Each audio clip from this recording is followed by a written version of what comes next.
everyone, it's Cindy. Welcome back to Studioloo. We're here today for an episode of Color Cubers. This is a challenge that I'm hosting here on YouTube using the Color Cubes by Sarah Renee Clark. Hashtag Color Cubers. You can get more info in my description box down below. So today we are in box number 2 and we're just going to randomly choose. Let's go to the back here and see what's happening here. Oh, get my little bookmark here that I'll shove in there so we don't lose our spot. So this is very peas and carrots for me. It's reminding me of that horrible frozen vegetable mix that all of our parents overboiled and gave to us as kids. But we have what looks like the Amalfi Coast in these beautiful colors of like terracotta type colors. So we have this, to me it's a sandy gray, sort of a buttery yellow gold, like a middle range terracotta orange, a dark terracotta, and then like a lighter forest green. So it's just beautiful. The colors as described by the box are beige, mimosa, burnt sienna, rust, and emerald. And the hex codes are here. If you want to snap them up, if you want to play with this digitally, you certainly can.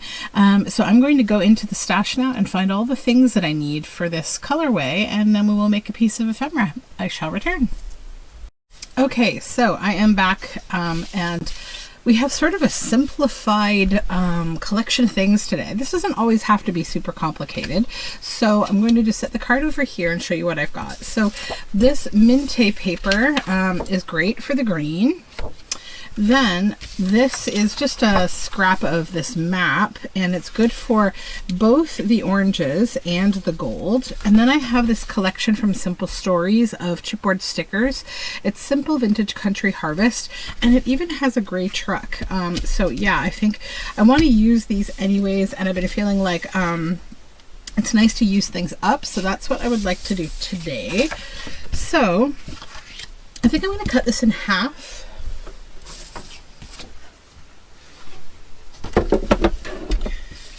Or possibly, yeah, this way.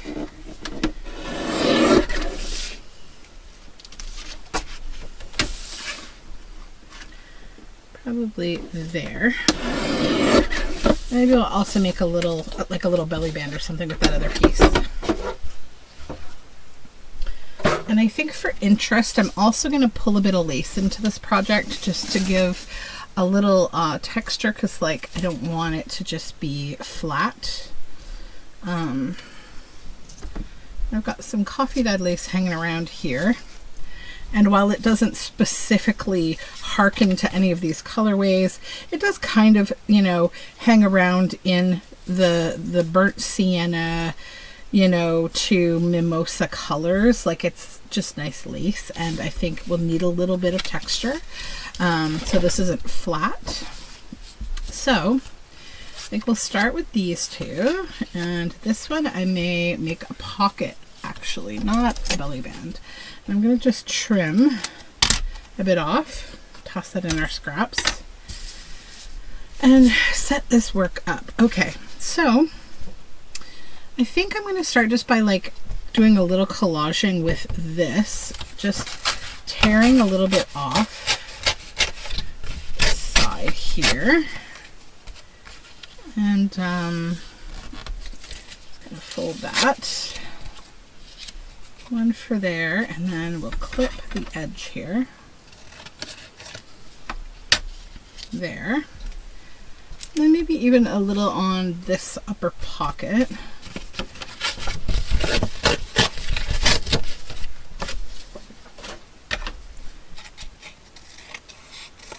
Cut all this white off.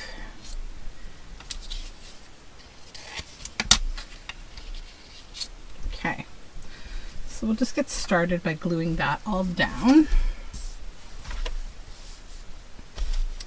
There's my glue.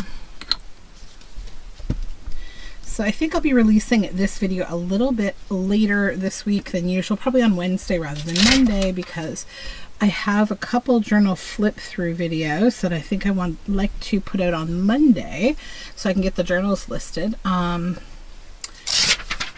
And then of course I have not filmed my Tuesday 10 yet as I'm filming this. I'm hoping to get one out. It's been a bit of a busy week for me though. And today's no exception. I'm filming this on Monday, which is the day of the solar eclipse, and I have an appointment in a nearby city that I have to go to, and both my kids my daughter's out of school, and my son is in school, so we have all this picking up and dropping off and all these things to do today. So I'm hoping traffic's not weird because of the eclipse. Like, ugh, people, this eclipse is like a thing that I don't know that I quite understand why there's so much craziness around it. But that's okay, I guess. Not exactly getting it. Okay, so question is, can I peel these? I highly doubt it, but I'm going to try. They're very thick. I got them unintentionally, not realizing that they were chipboard. And I don't use a lot of chipboard in my work because it's too bulky. I don't make like a lot of things that are kind of, I don't scrapbook, or I don't like do any of that kind of thing. So it's a little more tricky for me. So I think, yeah, it does peel, which is great. But I do want to use them up because they are cool, but like also they aren't going to have a huge purpose in my studio if I can't use them up. Kind of hard to get out of here. I think the backing, yeah, there, the backing is attached to the, just turn this into like a pocket I can slip these in and out of maybe. Might just punch them all out and put them in something different, so it's not so big. We'll see. Let's see how much of this we can use up. Okay, so this is all autumnal related, so like I think we'll probably be holding on to this ephemera for a little while, unless I just don't use any of the things that say fall, but that's fine. I'm not really stressing about it.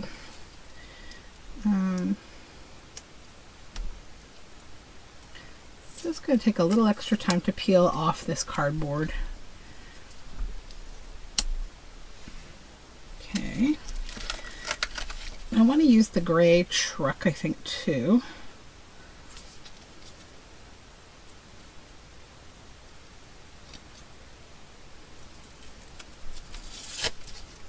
Oops.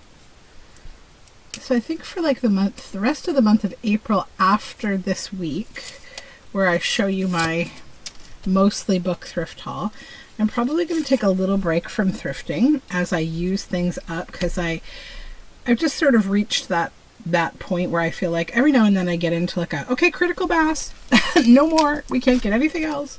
So until I use up a bunch of things. So that's probably what we're going to be working on over the next month or two. I have a still secret wild thing planned for you in May. I'm a little guarded with my ideas because, you know, I've noticed there's this whole thing that goes on sometimes on YouTube where, like, not just with crafting videos, but also with challenges, techniques, everything. There's a lot of people out there, and some of them are big channels. Priscilla had a really good discussion on her Patreon, Release the Craft, and her podcast that she has on there. She had a good discussion about this. Some of what I'm going to say is not part of that discussion. Some of it is. But she's got really great thoughts on this, and we've talked about it in the past. And there's a lot of channels out there that will kind of ironically harvest your ideas and not credit you and take them for their own. And like, it stinks because like, a lot of times, especially big channels, they've already got all of the viewership, right? And it's like, it would take nothing at all to credit a smaller channel like myself or any other smaller channels. Like, you know, I try to credit people when I use their things. I've had one funny scenario where in the same week, myself and one other YouTuber we literally had the exact same idea. So I posted my, just kind of my preview on Instagram, and she was like, hey, did you see my video? And I said, like, no. And like we didn't even follow each other, but I think somebody said, hey, so what's got your video? And I was like, oh my goodness. And so I know it does happen naturally, and now her and I are actually friends. It's quite funny because we talked about it had something to do with eco printing, so we both talked about like our eco printing journey, and like the different ways that we've learned eco printing, and who we've learned from, and that kind of thing. So now we actually share knowledge, and it's really awesome. And I actually just sent her a recipe for a mordant that I'm testing, and it's working out well. So like, there's good things that can come of these, but other times it's not like that. It's not all sunshine and rainbows. Trust me, it's a little frustrating when you put so much work into something and then someone just yanks it and puts it up on their channel. And I've had that happen to me a couple times, specifically with my challenges or my content that even my book themes. I have people that like, it's way too specific to be accidental, and also I know that they follow me, so like it's a weird thing, and I think people think like you're just not going to notice. And I look at it like, first off, it would take nothing to credit people, but secondly, like, I feel like it's nice, even if you don't have as a big channel, even if you haven't found an idea from a smaller channel, I would promote them anyways. Because one thing I notice as I wander around on YouTube is that the small channels are like your MVPs for like cross promotion and kindness. Like, there is so much like to be said about how smaller channels that are still kind of earning their keep here on YouTube, it's like they really promote big channels all the time, and they don't even need to. Like, these big channels do not need the cross promotion. The algorithm has already picked them up. Like, let's not pretend. So the whole thing about like who's popular, right, on YouTube in almost all categories has nothing at all to do with quality. Like, I'm not trying to say that to be rude. I'm saying it because it's actually how AI algorithms work. This is actually something I've studied a lot in my work, not in my creative work here, but my day job. Algorithms and AI are a very kind of dangerous but kind of predictable thing. So like, the channels that you get in your recommended and stuff, it's because of the fact that they've had something maybe once that went viral, or that they're doing a ton of cross promotion, or they're paying for promotion, or there's usually a reason. They're not exceptional beyond what many other people are doing, and I mean, sometimes they are. I'm not saying there's no exception, and this doesn't insult them in any way, like from the perspective of being a large channel. It's just like, I guess what I'm trying to say is like, it's not built on because there's some exceptional quality that you're getting there that you wouldn't get in a smaller channel. So as I say these words, I think more about how, like, I need to walk the talk too, and maybe spend a little more time even promoting others. Although I think I do quite a bit of cross promotion and talking about all sorts of people, tagging them and all sorts of things. And I mean, the other funny thing though too is sometimes even when you tag channels, especially again larger channels, they don't even notice, they don't respond, they don't like say a single thing to you. So I think if you're a smaller channel and you've been grinding it, and you've been like doing your like tagging of larger channels or talking about larger channels, just know that like probably your time is better spent just learning and promoting yourself. If depending on what your goal is, like, what's your goal on YouTube? Are you just here for the fun of it? That's fine, then do whatever you want. But like, if you're trying to grow an audience because you have a creative business, or like you want to collaborate because you're trying to build a community, there's a lot of different reasons, right, why people are here. Try to focus on like what serves that the best, I think. And I'm not saying like be only be self-serving, don't, promote others, whatever. I mean, I have a inspired by series, and I have a series called Use Your Books where I'm inspired by people and I credit them. And I've even done videos like the 10 things that I've learned from Gail Agostinelli, or, like I've done all sorts of those kind of videos, and I didn't do them to, quote unquote, suck up to Gail. You don't have to do anything to suck up to Gail. She's just nice. So, and the same is true for Catherine at Sunnyside Journals. I've made a video that's very similar to her. The reason that I did that was basically to just say, like, thanks, I learned a lot from you. I've enjoyed what you put out there, and I want to say something about it because, like, you're great. And I mean that. I wouldn't take that time if I didn't. And I haven't made one of those videos in a while. I just think I'm kind of like changing up what I want to do right now. I think the thing that I try to do the most with the videos I make is to like feed the projects I'm working on, which ultimately becomes the books that I'm selling and the projects that I want to do and what excites me as an artist and what I think also my audience will enjoy. Like, I know that that a lot of viewers primarily want to see tutorials. I see that in the algorithms for sure, and it makes sense because I think with a tutorial, you're coming away with, when you're watching a tutorial, you're coming away with free knowledge that you got on YouTube. But at the same time, I see a lot of creators sort of, especially those who are trying to grow a little, like thankfully limiting how much of that they're giving away for free.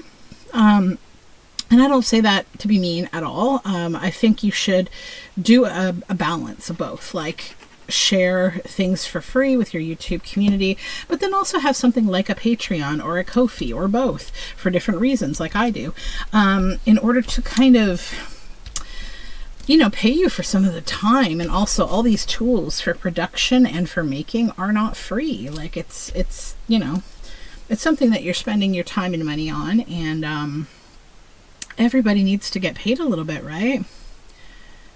And I mean, I try to be the most ethical, like, person I can be as it relates to, like, having a business. So I think, like, with my Patreon, I think that it's quite worthwhile because I give a lot of digitals, I do extra video content, I'm going to be working a little more. I even have this little, like, creative knowledge center that I'm building. I'm starting a Discord. Like, I'm trying to appeal to all of the range of things that people might like to hear. I've done a lot of things in my online kind of history. I've had a podcast. I've had more than one podcast. I've done all sorts of things. So like I have a lot of creative energy to put out into the world, and I want to do that.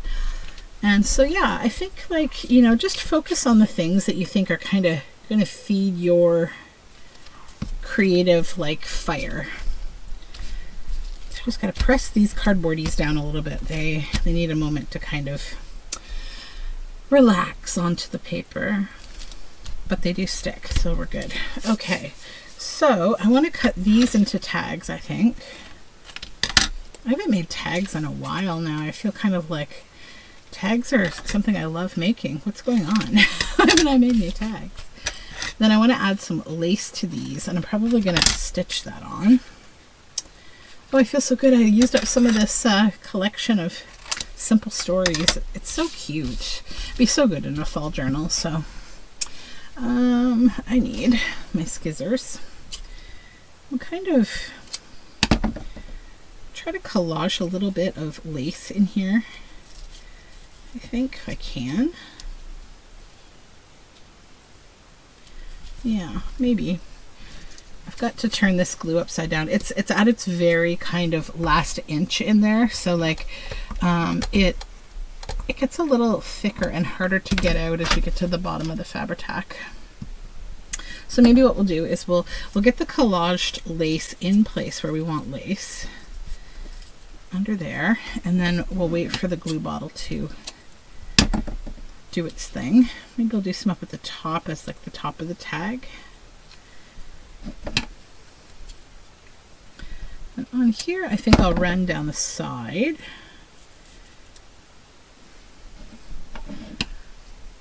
The other thing I can say about like YouTube and the creative community is that try to, you know, build your own little friend group. I think that it really is a nice thing. I've been lucky enough to be a part of a couple of nice little groups of friends that like I enjoy. I feel like I also, though, have slept a little bit on getting involved in a few other creative groups that I see that are very active and effervescent to watch, and like I hope that they don't think I don't like them, because I do. I just haven't had a chance to engage with them yet.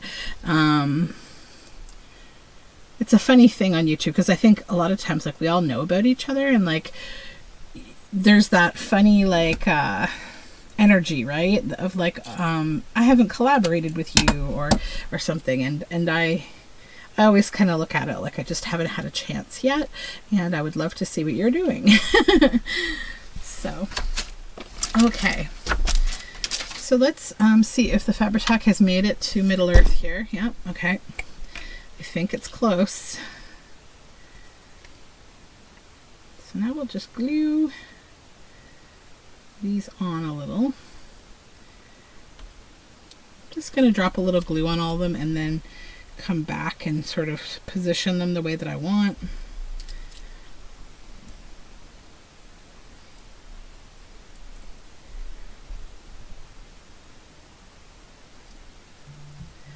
My house is beyond quiet right now, and it's a little weird. Although my daughter, oh my goodness, she's so cute. This morning, my son, in the morning, he crawls into my bed. And my daughter's been sleeping in my bed this week. Just because, like, since March break, like, we've been hanging out at night, watching things together and just kind of chatting. And it's been really quite nice, actually. Enjoy those moments while you have them.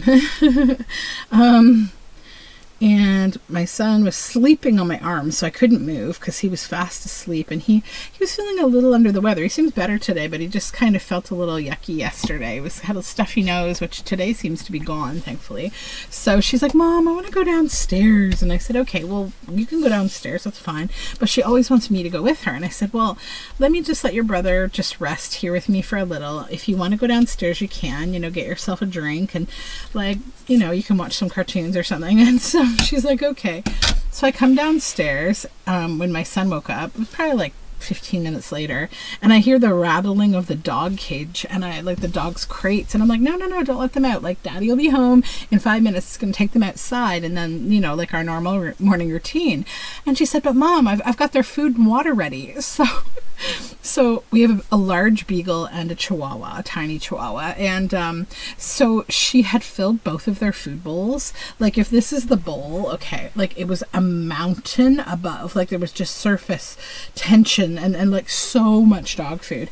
And then she filled the water bowls, and we have a sprayer on our sink. So somehow the sprayer got engaged. I definitely blame my son for this. When she turned the water on, and it sprayed water all over the one side of the kitchen floor. And so she resolved the sprayer, but then she kind of didn't think about or forgot about the fact that there was water all over the floor on one side of the kitchen where it had sprayed. But she's just like, oh, fill up the dog bowls of water. And so she did, spilled water all over like where the dog food is. And I'm like, oh great, thanks for helping me, honey. That's wonderful. So yeah, I'm gonna go stitch around these and come back. Okay, we are all stitched around. Let's put the card back here with them. And I'm really happy with this little collection. I think it's cute, and it's going to be really perfect in like a fall feeling kind of journal. Not necessarily only fall, but like, yeah, I like this. Like I said, it's like peas and carrots and corn, you know, that frozen melange of vegetables. But yeah, I forgot to also mention that this is card number 493. I normally say this at the beginning of the video, but I've apparently not quite woken up yet today. So thank you for hanging out with me. I hope you have a great day, and we'll talk again soon. Bye for now.